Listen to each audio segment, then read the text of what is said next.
अभी तक हम ये जानते और समझते आए हैं कि एक्सेस कोलेस्ट्रॉल और ट्राइग्लिसराइड्स हमारे शरीर के लिए हानिकारक हैं और हम लोग ये सोचते हैं कि ये बढ़ती एज के साथ में होने वाली बीमारी है। लेकिन आज मैं आपको इसके चौंका देने वाले स्टैटिस्टिक्स बताने जाने वाली हूँ कि जो नेशनल सर्वेस बता रहे हैं। आपको जानकर हैरानी होगी कि इंडिया में इंक्रीज ट्राइग्लिसराइड्स ऐसे 25% लोग हैं और उनमें कुछ बच्चे भी हैं। रिसर्चर्स एंड सर्वेस बताते हैं कि कश्मीर वैली में abnormal lipid profile 8 to 19 years के एज ग्रुप में ऑलमोस्ट 75% बच्चों को है और डिक्रीज HDL की जो अच्छा कोलेस्ट्रॉल है ये तकरीबन 27% बच्चों में है। बहुत दूर की बात नहीं, पुणे जहां मैं रहती हूँ यहाँ 8 साल के 477 बच्चे ऐसे हैं कि जिनमें हाई ट्राइग्लिसराइड्स पाया गया है। ये सारे रिसेंट रिसर्चेस बताते हैं। तो इससे आपको प्रॉब्लम की ग्रेविटी तो आप समझ ही चुके होंगे। तो आइए देखते हैं कि कोलेस्ट्रॉल और ट्राइग्लिसराइड्स के नॉर्मल वैल्यूज ब्लड में कितने होने चाहिए। सो यूजुअली हमारे ब्लड में नॉर्मल कोलेस्ट्रॉल 200 मिलीग्राम्स पर DL से कम होना चाहिए और ट्राइग्लिसराइड्स ये 150 मिलीग्राम्स पर DL से कम होना चाहिए। ट्राइग्लिसराइड्स अगर 100 मिलीग्राम्स पर DL से कम होते हैं तो ये आपके शरीर के लिए और भी अच्छी बात है। इन्हें नॉर्मल रेंज में रखना बहुत ज़्यादा ज़रूरी है, क्योंकि अगर ये बढ़ जाते हैं तो समझ लीजिए कि आप हार्ट अटैक के बहुत ज़्यादा करीब हो। आइए देखते हैं कोलेस्ट्रॉल ज़्यादा होने पर हार्ट अटैक क्यों होता है। कोलेस्ट्रॉल और ट्राइग्लिसराइड्स ये हाई मॉलिक्यूलर वेट कंपाउंड्स हैं।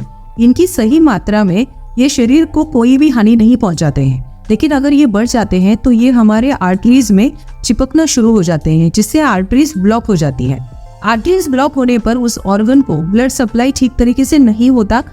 ये प्रोसेस हार्ट में ही ज्यादा देखी जाती है, क्योंकि हार्ट में आर्टीरियल इंजरी होने के चांसेस ज्यादा होते हैं। हार्ट का काम है बॉडी को ब्लड सप्लाई करना। किसी भी कारण अगर हार्ट को ही ब्लड सप्लाई नहीं ठीक तरीके से हुआ तो हार्ट अपना काम ठीक नहीं करता है और हमारी बॉडी को ऑक्सीजन सप्लाई ठीक तरीके से नहीं होता, कि जिसकी वजह से हार्ट अटैक हो सकता है। तो आइए देखते हैं कोलेस्ट्रॉल और ट्राइग्लिसराइड्स आखिर बढ़ते क्यों हैं। इसका पहला रीजन है, सबसे इम्पोर्टेंट रीजन, डाइट। डाइट में ट्राइग्लिसराइड्स लोडेड फूड्स अगर आप फ्रीक्वेंटली खाते हो, जैसे अगर आप बार बार बाहर की तली हुई चीजें, फ्राइड फूड्स, वेजिटेबल्स पकाते समय ज्यादा ऑयल यूज करते हो, एक ही ऑयल में बार बार चीजें फ्राई करते हो, तो आपके ट्राइग्लिसराइड्स बढ़ सकते हैं। For example, vada pav, samosa, French fries, burger patties, ये पदार्थ एक ही ऑयल में बार बार फ्राई किए जाते हैं, जिसकी वजह से उस ऑयल का सैचुरेशन बढ़ जाता है और ये ट्राइग्लिसराइड्स जो है बढ़ने के चांसेस बहुत ज्यादा होते हैं। दूसरा कारण, ज्यादा मीठी चीजें खाते हो तो। मीठी चीजें जैसे biscuits, cookies, cakes, pastries, sweets, मैदा या मैदे से बनी हुई चीजें, ये सब खाने से बॉडी में ग्लूकोज ज्यादा बन जाता है। ये जो एक्स्ट्रा ग्लूकोज है ये बॉडी में फैट्स के रूप में स्टोर होता है, जिसकी वजह से ओबेसिटी होती है, या फिर ये फैट्स जो है ये आर्टरीज में इकट्ठा होना शुरू हो जाते हैं, जिसकी वजह से आर्टरीज ब्लॉक हो सकती है। तीसरा कारण, अल्कोहल अगर ज्यादा प्रमाण में लेते हो तो। अल्कोहल में बहुत ज्यादा फ्री शुगर्स है जो बॉडी में फैट्स के रूप में स्टोर हो जाते हैं। अल्कोहल से आपके ट्राइग्लिसराइड्स भी बहुत ज्यादा तेजी से बढ़ते हैं और HDL जो अच्छा कोलेस्ट्रॉल है वो कम होता है। अल्कोहल का नॉर्मल इंटेक मेल्स में 2 पेग्स पर डे और फीमेल्स में 1 पेग पर डे होता है। इससे अगर ज्यादा अल्कोहल शरीर के लेते हो तो ये शरीर के लिए हानिकारक है।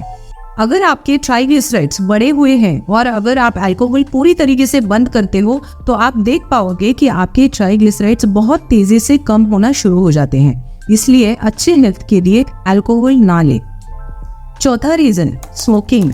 स्मोकिंग से भी ट्राइग्लिसराइड्स बढ़ते हैं। सिगार्स में जो निकोटीन रहता है वो ब्लड कैपिलरीज को, ब्लड वेसल्स को कॉन्स्ट्रिक्ट करता है, जिससे ब्लड फ्लो में दिक्कत आती है। टॉक्सिक कंपाउंड्स की वजह से बॉडी में टॉक्सिन्स एक्यूमुलेट होते हैं और जिसके कारण ट्राइग्लिसराइड्स और कोलेस्ट्रॉल ये दोनों बढ़ने की बहुत ज्यादा संभावना होती है। क्रॉनिक स्मोकिंग करने पर भी आर्टरीज में अथेरोस्क्लेरोसिस होता है। Fifth reason, very important, sedentary lifestyle. अगर आप बिल्कुल एक्सरसाइज नहीं कर रहे हो तो खाया हुआ फूड ज्यादा से ज्यादा ग्लूकोज और फैट्स में कन्वर्ट हो जाता है। इसलिए एक्सरसाइज करना बहुत इंपॉर्टेंट है। अपनी रूटीन के अनुसार जितना हो सके उतना एक्सरसाइज आप रेगुलरली करें। एक्सरसाइज यूजुअली ऐसे होनी चाहिए जिसमें आपकी respiratory muscles, skeletal muscles active रहे। अगर आप नॉर्मल वॉकिंग करते हो तो इससे आपके फैट्स बर्न नहीं होंगे। बेस्ट एक्सरसाइज जो आपको लिपिड्स नॉर्मल करने में मदद करेंगे वो है क्लाइंबिंग। तो वो सिंपली आप जैसे सीढ़ियाँ चढ़ सकते हो या फिर ट्रेकिंग या इंक्लाइन सरफेस पे वॉकिंग या रनिंग जॉगिंग करना। इस टाइप के एक्सरसाइजेस से आपके फैट्स बर्न होने में और ट्राइग्लिसराइड्स कोलेस्ट्रॉल कम होने में बहुत हेल्प होती है। कोलेस्ट्रॉल और ट्राइग्लिसराइड्स को कम करने के लिए डाइट और लाइफस्टाइल में चेंजेस लाना बहुत इंपॉर्टेंट है।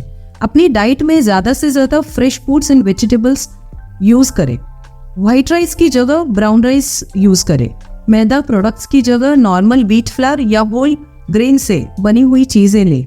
अपनी डाइट में ज़्यादा से ज़्यादा प्रोटीन्स लें, जैसे preferably vegetable protein like pulses, legumes, nuts and oil seeds, soya and soya foods. इनमें प्रोटीन्स की मात्रा अच्छी होती है और इसके साथ एंटीऑक्सीडेंट्स भी इसमें बहुत ज़्यादा रहते हैं।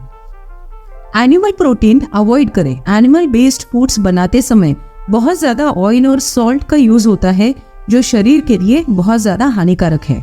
इसके अलावा फ्रूट्स जिनमें बहुत ज़्यादा एंटीऑक्सीडेंट्स रहते हैं, जैसे सिट्रस फ्रूट्स, ऑरेंजेस, किसी भी प्रकार के बेरीज लाइक स्ट्रॉबेरीज, क्रैनबेरीज, रसबेरीज, इनके अलावा वाटरमेलन, पपैया, इन सारे फूड्स में बहुत ज़्यादा एंटीऑक्सीडेंट्स एंड फाइबर्स रहते हैं कि जो कोलेस्ट्रॉल कम करने में हेल्प करते हैं।